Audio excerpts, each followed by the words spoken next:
सबैजनालाई यीशु ख्रीष्टको नाममा जय मसीह। म मोहन हजुरको माझमा फेरि पनि परमेश्वरको वचनलाई लिएर उपस्थिति भएको छु। आज म तपाईँहरूलाई भजन सङ्ग्रह 91 का 14, 15, 16 पदबाट वचन प्रचार गर्नेछु। यो वचन तपाईँहरूले सुन्नुहोस्। बार बार तपाईँले यो वचन सुन्नुभएको होला, तर पनि फेरि म यो वचन हजुरको माझमा पस्कन चाहन्छु। तपाईँलाई एउटा जिउने हौसला मिल्न सकेको होस्।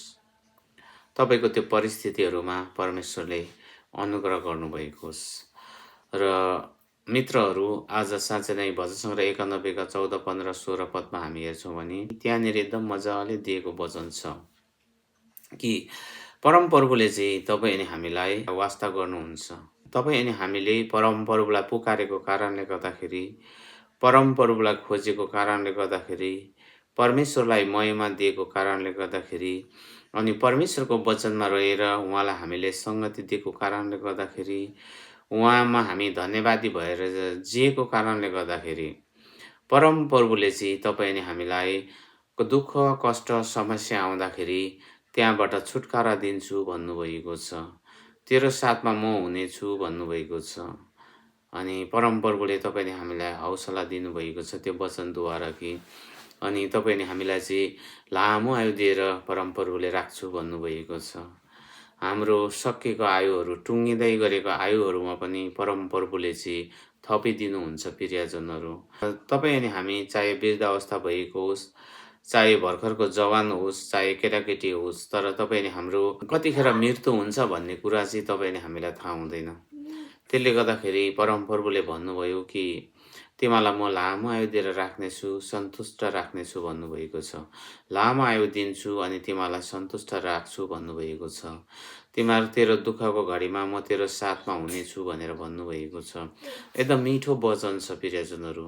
त्यसले गर्दाखेरि आज तपाईँ अनि हामीले जब परमेश्वरमा भरोसा राखेर जिउँछौँ भनेदेखि, परमेश्वरमा तपाईँ अनि हामी साँच्चै नै आज्ञाकारी भएर जिउँछौँ भनेदेखि, र परमेश्वरलाई हामी सारा हृदयले खोज्छौँ भनेदेखि, र परमेश्वरको उपस्थितिमा हामी हिँड्छौँ, रहन्छौँ भनेदेखि भजन सङ्ग्रह 91 को 14, 15, 16 पद तपाईँ नै हाम्रो जीवनमा पुरा गर्नुहुन्छ।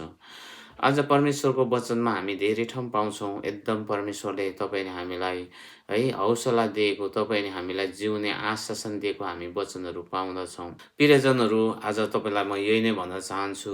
कोही पनि तपाईँ बिरामी हुनुहुन्छ भनेदेखि कुनै किसिमको रोगले भेटाएर तपाईँ रहनुभएको छ र तपाईँको हृदयमा धेरै पीडाहरू छटपट्टि लागिरहेको छ, जिउने तपाईँले एकदम धेरै कम आशा राखेर रहँदै हुनुहुन्छ भने म यो वचनद्वारा के हौसला गर्न चाहन्छु भनेदेखि परमेश्वरले तपाईँलाई चाहिँ आज लामो आयु दिएर राख्नुहुन्छ अनि तपाईँको त्यो दुःखको घडीमा परमप्रभु तपाईँको साथमा हुनुहुन्छ।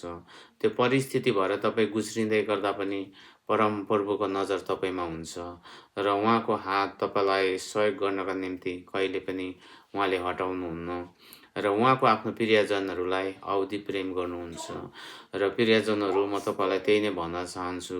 तपाईँ आज त्यो सिकिस्त बिरामी भएर बेडमा पर्नु भएको छ भने पनि परमप्रभुलाई सम्झिनुहोस्, परमप्रभुको वचनलाई मनन गर्नुहोस्, उहाँको सङ्गति अनि उहाँलाई महिमा दिने काममा कहिले पनि नचुक्नुहोस्। परमप्रभुले तपाईँलाई साथ दिनुहुन्छ।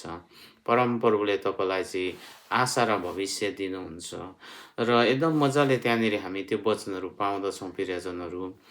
तपाईँ अनि हामीले चाहिँ आज परमप्रभुलाई खोज्नुपर्छ अनि परमप्रभुले तपाईँले हाम्रो टुङ्गेको आयुहरूलाई पनि थपिदिनुहुन्छ, बिग्रिँदै गरेको स्वास्थ्यलाई पनि चङ्गाई गर्नुहुन्छ। आज तपाईँ अनि हाम्रो स्वास्थ्य बिग्रिँदैछ भने पनि परमप्रभुले चाहिँ चङ्गाई दिनुहुन्छ, छुटकारा दिनुहुन्छ। तपाईँ अनि हामी गरिबीपन भएर गुज्रिँदैछौँ भने परमप्रभुले आशिष अनुग्रह गर्नुहुन्छ। तर त्यही नै हो प्रिय मित्रहरू, आज तपाईँ अनि हामीले परमप्रभुलाई भुल्नु हुँदैन। आज तपाईँ अनि हामीले आफ्नो जीवनमा आएको समस्यामा चाहिँ कहिले पनि परमप्रभुलाई हामीले त्याग्नु हुँदैन, परमप्रभुबाट टाढो हुनु हुँदैन। तपाईँ निराशा भएको बेलामा परमप्रभुले तपाईँलाई आशा दिनुहुन्छ। त्यसैले गर्दा प्रियजनहरू, आज परमेश्वरको वचनमा जब हामी जान्छौँ, जब परमेश्वरको उपस्थितिमा हामी उपस्थिति हुन्छौँ, जब हामी उहाँको वचनहरू अध्ययन गर्छौँ, जब हामी उहाँलाई खोज्दछौँ, परमप्रभुले तपाईँले हामीलाई आशिष, अनुग्रह अनि छुटकारा दिनुहुन्छ।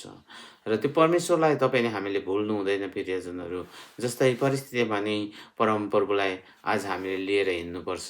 उहाँले भन्नुभयो, तिमीहरू मेरो मन्दिर हो र परमप्रभु तपाईँ नै हाम्रो हृदयमा रहनुहुन्छ र उहाँलाई तपाईँले हामीले लिएर हिँड्नुपर्छ र हाम्रो जीवनबाट परमप्रभुको महिमा गरिरहनुपर्छ।